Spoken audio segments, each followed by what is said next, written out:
What if I told you rock's greatest guitar solo was born from desperate bathroom breaks? The three teenage rivals on a Little League diamond forged their sound in a hellish cabin with burnt matchsticks. Or a high school gym teacher's hatred of long hair accidentally birthed one of music's most defiant names. But their masterpiece carried a cursed prophecy that claimed their lives at fame's peak. This is the story of Lynyrd Skynyrd and Freebird. The story begins not in some legendary recording studio or famous music venue, but on a dusty Little League baseball diamond in Jacksonville, Florida, during the summer of 1964. Three teenagers from rival teams, Ronnie Van Zant, Gary Rosington, and Bob Burns, discovered something more powerful than their competitive spirit: musical chemistry. After a game, the boys found themselves in Burns' parents' carport, jamming with whatever instruments they could find. That impromptu session ignited something electric. Van Zant's voice, even at 15, carried an authority that demanded attention. Rosington's guitar work showed a natural feel for the blues, and Burns laid down rhythms that drove everything forward with relentless energy. Soon, they added Alan Collins on guitar and Larry Junstrom on bass, forming what would become the core of a legendary band. But finding their identity took time. Over the next 5 years, they cycled through names like My Backyard, The Noble Five, and The 1%, playing small venues throughout Florida and honing their craft with obsessive dedication. Before we continue, don't forget to like and subscribe to the channel. The name that would make them famous came from an unlikely source of inspiration and irritation. Lynyrd Skynyrd was their high school gym teacher, notorious for his strict enforcement of the school's anti-long hair policy. When the band needed a name that captured their rebellious spirit, Lynyrd Skynyrd was perfect, a satirical tribute to the authority figure they loved to defy. It was their first act of rock and roll rebellion, and it wouldn't be their last. But Van Zant's leadership style was already taking shape during these early years. His father, Lacey Van Zant, was a Golden Gloves boxer who instilled a fighting philosophy in his son. If a man says he's never been beaten, that's just because he hasn't fought enough times. This wisdom would define Ronnie's approach to both music and life. Every setback was just preparation for the next battle. To understand Lynyrd Skynyrd's sound, you have to understand where it was truly born. Due to noise complaints from neighbors and the need for a dedicated practice space, the band rented a remote cabin near Green Cove Springs, Florida. They dubbed it Hell House, and the name was earned through sweat and suffering. Picture this: a one-room cabin with no air conditioning in the brutal Florida heat, where 5 young men would spend up to 16 hours a day perfecting their craft. The whiskey flowed as freely as the music, and both seemed necessary to survive the grueling sessions. As the band later described it, they poured sweat, blood, and booze into their music, building their repertoire piece by piece like a jigsaw puzzle. Hell House wasn't just a practice space, it was a creative crucible.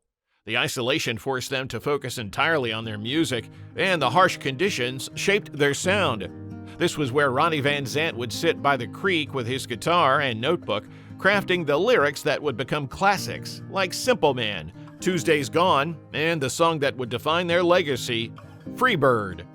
The relentless rehearsals in Hell House created something special: a telepathic musical connection between the members. They developed their signature triple guitar sound, with Collins, Rosington, and later Ed King weaving intricate harmonies that would become their trademark. The cabin may have been uncomfortable, but it was the bedrock of everything they would achieve. The discipline imposed during this period was legendary. Van Zant demanded perfection, and the band delivered. They would run through songs dozens of times until every note, every harmony, every transition was flawless. This obsessive attention to detail would later pay dividends when they stepped onto bigger stages and into professional recording studios. The creation of Freebird is one of rock's most beautiful accidents. Born from heartbreak, necessity, and a moment of pure inspiration. The story begins with Alan Collins and his girlfriend Kathy Johns during a heated argument. In a moment of raw emotion, she asked him a question that would echo through rock history. "If I leave here tomorrow, would you still remember me?" Collins immediately recognized the power of those words and wrote them down. He'd been working on a chord progression for 2 years, but every time he brought it to Ronnie Van Zant, the response was the same. "Too many chords, man. I can't write a melody for that." But something about that night was different. When Collins played the progression again, Van Zant asked him to repeat it. Within minutes, he had crafted both the melody and the lyrics that would complete the song. The irony wasn't lost on anyone. Collins, who wrote about a rambling man who couldn't commit, eventually married the woman who inspired the opening line. But the song's most famous element, that soaring 4-minute guitar solo, came from the most mundane necessity imaginable. During their grueling multi-set club gigs, Van Zant's voice needed a break. He turned to Collins and Rosington with a simple request. "Why don't you do something at the end of that so that I can take a break for a few minutes?" That practical solution became one of rock's greatest guitar solos. The extended jam sessions allowed Collins and Rosington to explore musical territories that transformed a simple ballad into an epic journey. And when roadie Billy Powell heard the song and composed a beautiful melancholic piano introduction, he impressed the band so much that they immediately made him their keyboardist. The song's structure was revolutionary for its time, beginning as a gentle ballad with Powell's haunting piano and Van Zant's vulnerable vocals. It gradually built into a thunderous rock anthem. The transformation mirrored the band's own journey from small-town dreamers to rock legends, making Freebird as much autobiography as artistry.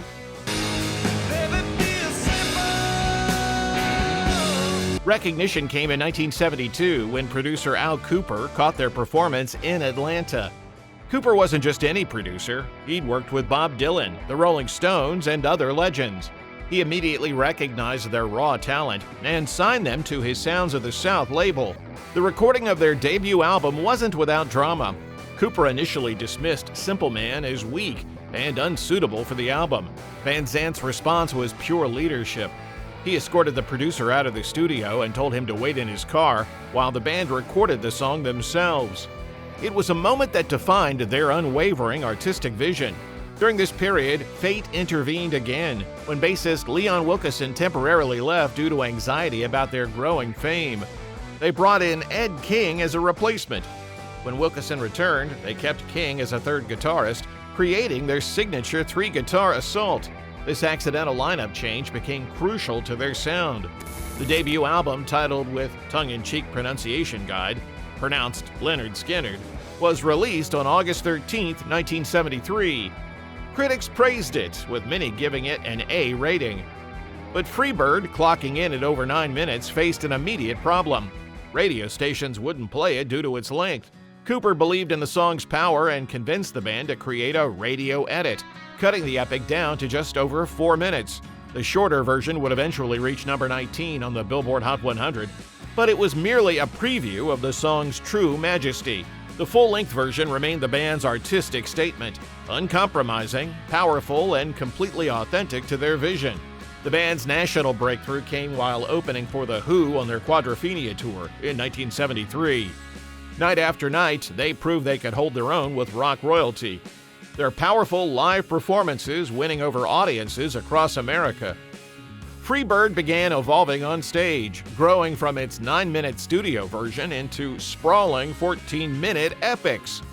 The song became their definitive closing number, with Van Zant building audience anticipation by, "What song is it you want to hear?" The response was always the same, a deafening roar of Freebird. This transformation was perfectly captured on their 1976 live album, One More from the Road, recorded at the Fox Theater in Atlanta. The album became their first top 10 hit and eventually earned triple platinum status. It demonstrated that their true power lay not just in their studio recordings, but in their ability to create musical communion with their audience. What made their live performances so special was the band's ability to maintain the song's emotional core while allowing it to breathe and grow. Each performance was unique, with the musicians feeding off the crowd's energy and taking the music in unexpected directions. This wasn't just playing a song, it was creating a shared experience that left audiences forever changed. To understand Lynyrd Skynyrd fully, we must examine their most controversial song, Sweet Home Alabama, released on their 1974 album, Second Helping, was a direct musical response to Neil Young's songs Southern Man and Alabama, which harshly criticized the South for its history of slavery and racism. Van Zandt, ironically a fan of Young's music, felt that Young was unfairly indicting an entire region. As he put it, Young was shooting all the ducks in order to kill one or two. The song became their only top 10 single, but it also sparked a controversy that persists today.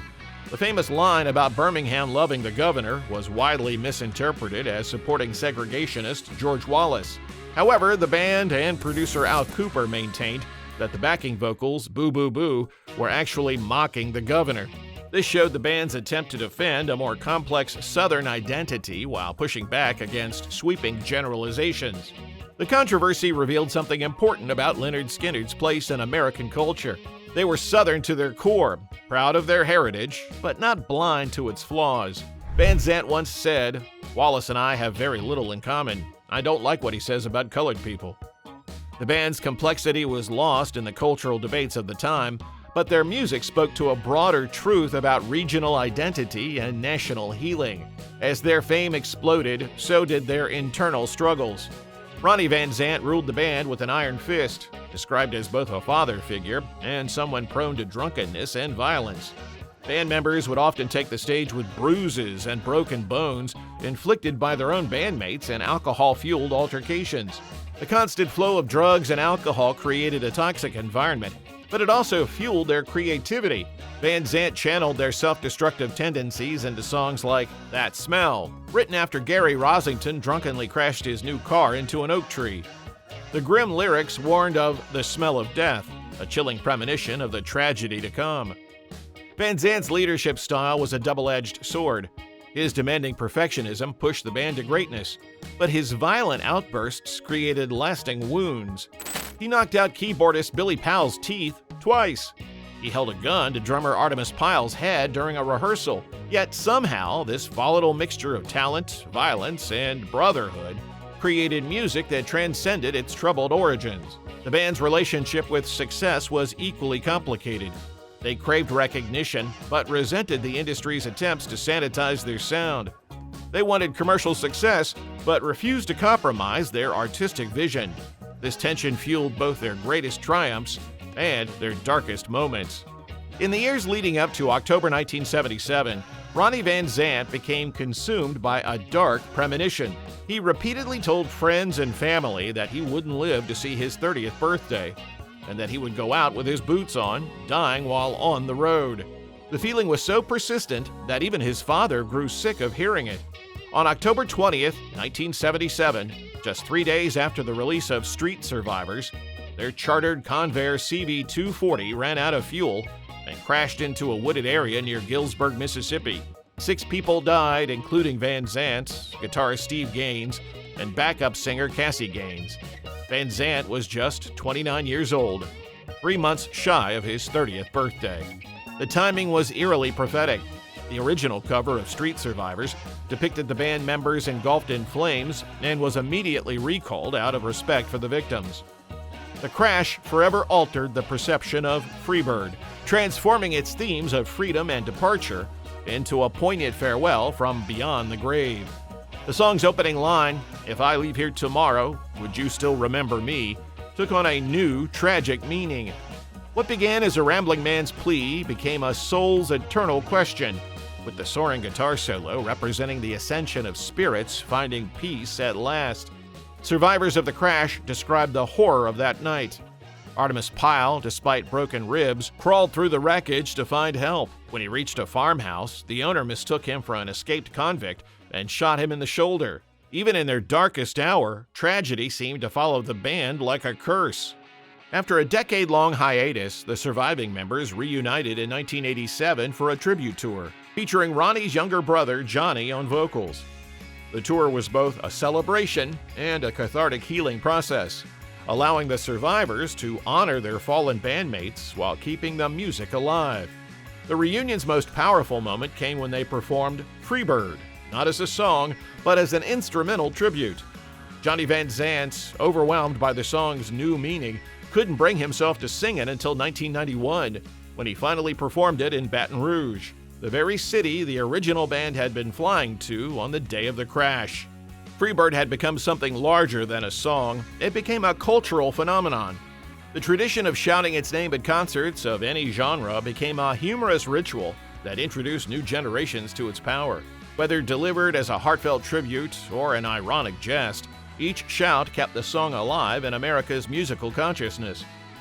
The enduring influence of Lynyrd Skynyrd extends far beyond their tragic story.